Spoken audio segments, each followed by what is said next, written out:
Oh hey y'all, welcome to Fat Yourself with Hits, the show dedicated to helping you learn games good. Today we are talking about the top 5 things you did not know about Aberration, and let's just dive on into it. Coming in at number 5. Now, if you guys are anything like me, as you guys start to explore deeper down into those end game kind of areas, you've been running into these seekers, and they are everywhere, and they are just Cthulhu sky rats is all they really are, and they suck. They're kind of like dimorphodons. They kind of attack you, and they specifically go after you for a specific reason, which is going to be my top 5 tip, and that is that they go specifically after glow pets. Now, before another tip that I'm going to give you guys later, it's really difficult because sometimes you have to get off your mount to like turn off or turn on your pet, if you want to keep defending off those nameless. And if you do this, you leave yourself extremely vulnerable, but the seekers also chase you down. So this kind of makes that little battle a little harder because you got to kind of time your light right, if you don't want to get hunted down by these seekers, or, you just got to kind of sacrifice your pet. Coming in at number 4. Now, in Aberration, it's a lot harder to find oil. It's a little bit more tricky. You either gotta kill the trilobites, or you gotta go into the radioactive area or into the surface, which is just highly not recommended. It's just awful. Now, it was early game, I was kind of debating whether to make a chem table or not, because I didn't really have a lot of gas, and if I have to run a generator and that, it just gets kind of costly on that. Oil is a precious resource early in that game. What I did find out though is if you actually go to the chem table, when you do build it, you can create your own gas, which I found a lot more useful, because you use it's just green gems, which are everywhere. They're really easy to obtain, not a big deal, and then congealed gas, which is also not a huge, hard, difficult thing to get. And when you do it, it's 20 green gems and 10 gas, and you get 5 gasoline, which isn't great, but when you're trading off resources, you want to keep that oil because it's more difficult to kind of obtain. I say that's a much better route to go, and that's why that lands me on the number 4 spot.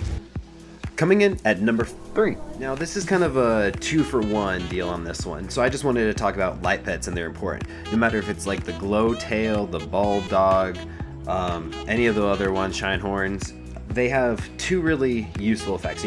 Besides just keeping off the name list, they also can detect enemies, which is one of the best things I think.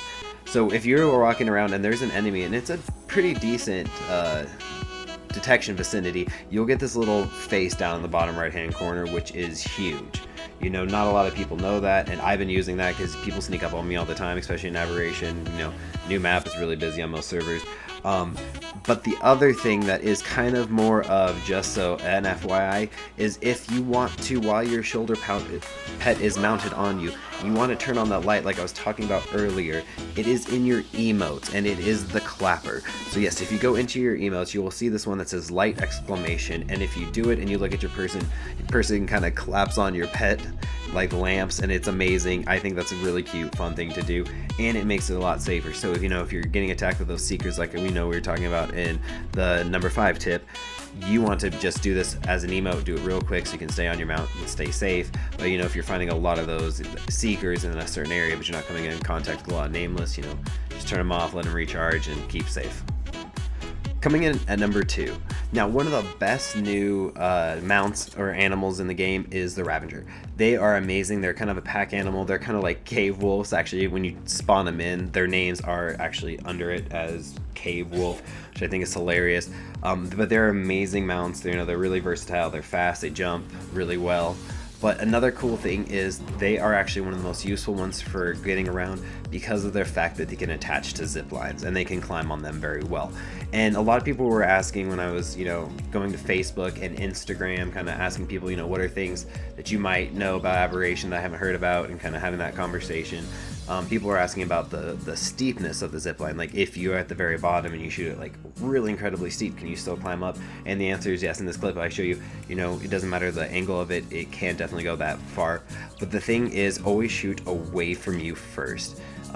It is kind of weird. Like, if you shoot really close to you and you're trying to hit something like an enemy base after that, it has like a clip range or like a distance range, but it's not the true distance range. It's from that first point where you shoot it, or not from that first point where you shoot it, but from where you're actually standing.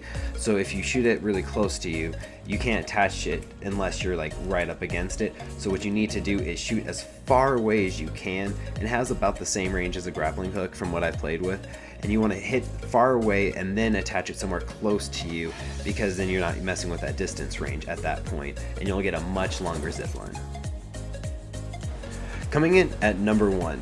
Now this one, I've heard a lot of controversy. People are kind of talking about different things, but I'm just going to tell you what I've tested. I play on Xbox One, and I did test this on PC, but I did record this on Xbox One. Now, in one of the most recent patches, they talked about plant species Z's. Now, I don't know if you guys know this, but if you're near one, it heals you if you're on foot, and it heals your mounts if you're mounted on them. Now, they do have to have food on them from what I've also tested. If you have, like, I have this ravager who's pretty hurt, and it's not really healing that fast, but then I go kill the Sarco, get some meat, and get it back over here, and it starts healing at a much rapid rate. And then I look at myself, and when I've even gotten attacked by, like, not attacked, but I hit those free spores, I come really running up to the plant, and it does heal me, and it kind of will keep me alive. It won't really defect the torpor or anything like that, so I'll still pass out, but it will keep me alive. Now, in this most recent patch, the patch notes say specifically, made wild plant species Z's only heal, not replenish vitals, and only if not recently damaged, not handcuffed, and not a baby dinosaur. Now, I don't know what in the hell made wild means, so if you made it in the wild, I've tested this with made, and then, like, not made, but the ones that you planted in a crop plot, and the wild ones, and it seems like they both healed the same. At one point they were getting water. That is no longer the case or anything like that, but it does actually give you just health.